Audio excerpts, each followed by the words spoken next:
To easy byte. నేను అరుణాంజలి. మనం ఈరోజు చియా సీడ్ పుడింగ్ చేయబోతున్నాము. దాని ఇంగ్రీడియంట్స్ ఏంటో చూద్దామా. మనకి కావాల్సిన పదార్థాలు ఏంటి అంటే పాలు, ఫ్రూట్స్.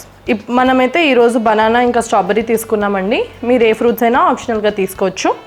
మనకి చియా సీడ్స్ కావాలి, కొంచెం వనీలా ఎసెన్స్, ఇది ఆప్షనల్ అండి, హనీ, ఇంకా కొంచెం మిల్క్ పౌడర్. ఫస్ట్ మనం మిల్క్ వేసుకుందాము.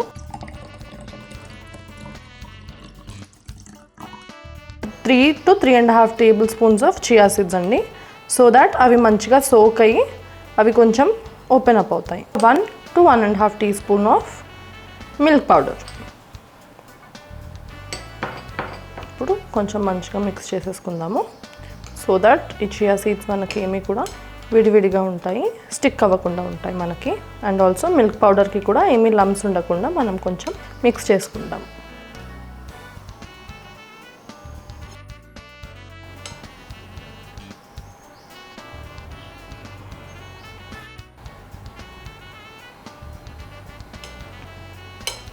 వనీలా ఎసెన్స్ అండి, ఇది మనకి ఆప్షనల్.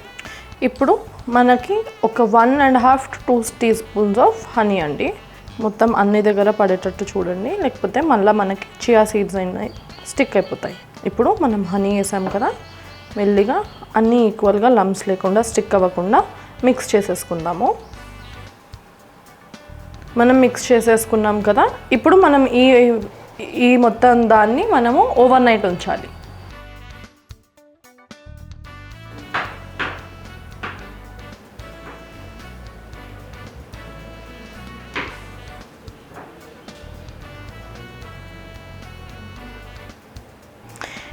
ఇది మనం ఓవర్ నైట్ పెట్టాక మనకి ఇలా అవుతుందండి. మనకి చియా సీడ్స్ అన్నది కొంచెం ఎక్స్పాండ్ అయ్యాక మనకి ఇలా ఉంటుంది.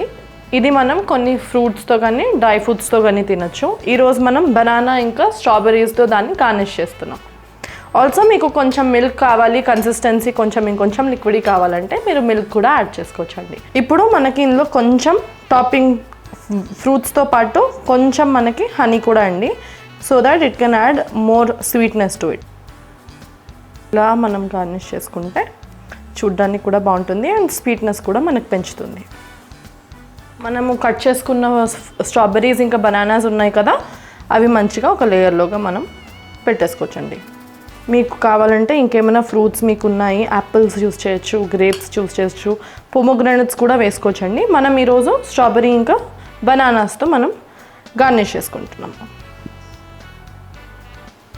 And it's ready to serve. So మన చియా సీడ్ పుడింగ్ది మంచిగా రెడీ అయిపోయిందండి. మీరు కూడా ఇంట్లో చేసుకొని ట్రై చేయండి. ఇది మనకి సమ్మర్స్లో చాలా మంచిది అండి. మనకి చాలా కూలింగ్ అవుతుంది. అండ్ ఆల్సో మీకు వెయిట్ లాస్ చేయాలి అని అంటే కూడా you can have it as breakfast or even మనకి ఈవినింగ్ స్నాక్ లాగా కూడా తినచ్చు. మీకు నచ్చితే కనుక లైక్, షేర్ అండ్ సబ్స్క్రైబ్.